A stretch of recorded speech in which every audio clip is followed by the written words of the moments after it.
ही में कार्यक्रम चल रहा है। आपने सुना होगा मौनी महाराज जी का, और लगातार इनके द्वारा आपने देखा होगा जगह जगह पर विज्ञापन किया गया, सोशल मीडिया के माध्यम से, टीवी चैनल के माध्यम से, कहने का मतलब इलेक्ट्रॉनिक मीडिया, प्रिंट मीडिया जो भी हो, मौनी महाराज जी हैं और फेमस महाराज जी हैं। और चारों तरफ यहाँ पर भंडारा चल रहा है। आपने देखा होगा कि भारी चारों तरफ यहाँ पानी वहाँ पानी, उसके बावजूद भी जो है आप देखिए कि महाराज जी का चमत्कार कि मौसम एकदम साफ़ हो गया है, कार्यक्रम चल रहा है। क्या है, आइए जो महाराज जी हैं जो है उनसे बात करते हैं।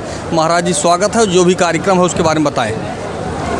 भगवान देवादिदेव आदिदेव महादेव शिव की कृपा से श्रावण के चौथे सोमवार को 12,51,00,000 महामंत्रों के जप के बाद होने वाले विशाल भंडारे में देश समाज के लोग उपस्थित हुए हैं। बरसात के व्यवधानों के बाद भी ये जो लोगों की उपस्थिति है उसके प्रति मैं अभिभूत हूँ, उनका अभिवादन करता हूँ।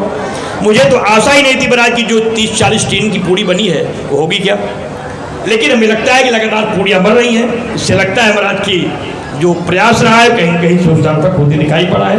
और इस गांव गलियारे के लोग, मठ, महंत, साधु, महात्मा, जज, डीएम, एसपी, पत्रकार, साहित्यकार, त्रिपुरारी जी जैसे सभी लोग बाबा महाकाल के भंडारे में पधारे हैं। सभी का स्वागत है, अभिनंदन है। उसके बाद एक बात कहना चाहूँगा, राह जिंदगी की है, शिव तक जाती है, उनके अलावा कोई और कल्पना नहीं करता। जीता हूँ तो भोले बाबा के लिए और रहता हूँ तो भोले बाबा में ही रहता हूँ। जब तक रहूँगा शिव के लिए रहूँगा, लेकिन राष्ट्र के लिए रोज कुछ न कुछ करता रहूँगा। ये संकल्प है मेरा राष्ट्र को बचाने का, हिंदू समाज की एक जागृति को और मजबूत करने का। सभी हिंदू साक्षर हो, संपन्न हो, स्वस्थ हो, आरोग्य हो और सब विजयी हो, इसके लिए ये अनुष्ठान चल रहा है।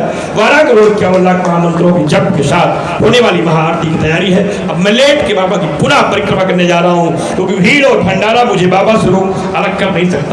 क्योंकि लोग सोचे महाराज की अधिकारी आए हैं, जज आए हैं, मंत्री आए हैं, वह एक अलग व्यवस्था है। लेकिन बाबा महाकाल मेरे लिए मेरे प्राण है, इसलिए अब भंडारे को भंडारे पर छोड़ करके पूजा की ओर जा रहा हूँ। लेकिन एक बात सबसे कहूँगा, आप अगर नहीं आ पाए हैं तो याद रखिएगा अगले भंडारे में जरूर आइएगा। अगला भंडारा 151 टीन का होगा। तारीख जल्दी ही मैं त्रिपुरारी जी के माध्यम से आपको बता दूंगा। आज संपन्न होने दीजिए, अगले भंडारे की घोषणा भोलेनाथ के पास होगी। फिलहाल अगले वर्ष का श्रावण का कार्यक्रम घोषित हो चुका है। सीताकुंड सुल्तानपुर की धरती पर 251 टीन के विशाल भंडारे के साथ 2 महीने का मेरा प्रवास सुल्तानपुर सीताकुंड पर रहेगा, जहाँ 2 महीने विशाल भंडारा करेंगे और अंतिम दिन 251 टीन के भंडारे का संकल्प लेकर के श्रावण मास के अगले कार्यक्रम की घोषणा कर दी गई है। और उसके बाद जो श्रावण आएगा वह महाराष्ट्र के नासिक में होगा, महाकुंभ में होगा। अगले 3 वर्षों के कार्यक्रम निश्चित हो चुके हैं, महाराष्ट्र के निश्चित हो चुके हैं, उत्तर प्रदेश के, उसके बाद फिर उज्जैन के। लेकिन मैं आप सभी से इस बीच मिलता रहूँगा और अगले भंडारे को आप पूरा कराइएगा, जरूर आइएगा। अब बरसात में नहीं, खाली समय में कराइएगा, जिससे ना पंडाल गिरे, ना आंधी आए, ना तूफान आए।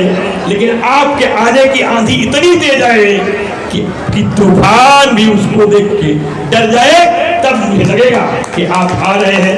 लेकिन आज आप आ गए तो थोड़ी पीड़ा कम हुई, क्योंकि बरसात ने मुझे कमजोर कर दिया था। व्यवस्थाओं को देख के मैं काफी टूट गया था। पंडाल गिर गया था, वाटरप्रूफ पंडाल गिर गया, 4-4 शिवलिंगे गंगा जी में लेट गई। एक 16 साल का बच्चा पंडाल में बरसात के समय दब गया।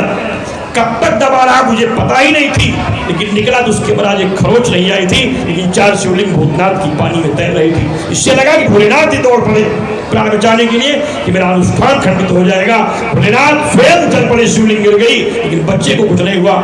श्री भूतनाथ को, उसका नाम गोलू है, बहुत साधुवाद देता हूँ, कुरवार से आया है। तो इस तरीके से सभी लोगों की बड़ा सहयोग रहा, बड़ी कृपा रही, सभी लोगों ने सहयोग किया और आप सब ने भी खूब सहयोग किया। त्रिपुरारी जी ने भी सहयोग किया कि भंडारे में आइए, प्रसाद लीजिए।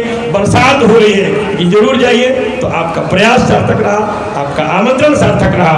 भले ही मेरे हिसाब से कम भीड़ हुई है, लेकिन कम पीड़ा तो कम कर दिया आप लोगों ने। अब कहने लायक हो गया भंडारा हुआ है। नहीं, लोग कहते पूड़ी बनी थी, कोई खाने वाला नहीं था, व्यवस्था मिली थी, कोई ले जाने वाला नहीं था।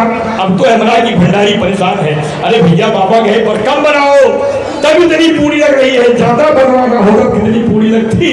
भंडारी बेचारा परेशान है, लेकिन ठीक है भाई, भोजन बनाते रहो, बाबा का भंडारा है, अभी बहुत लोग आएंगे।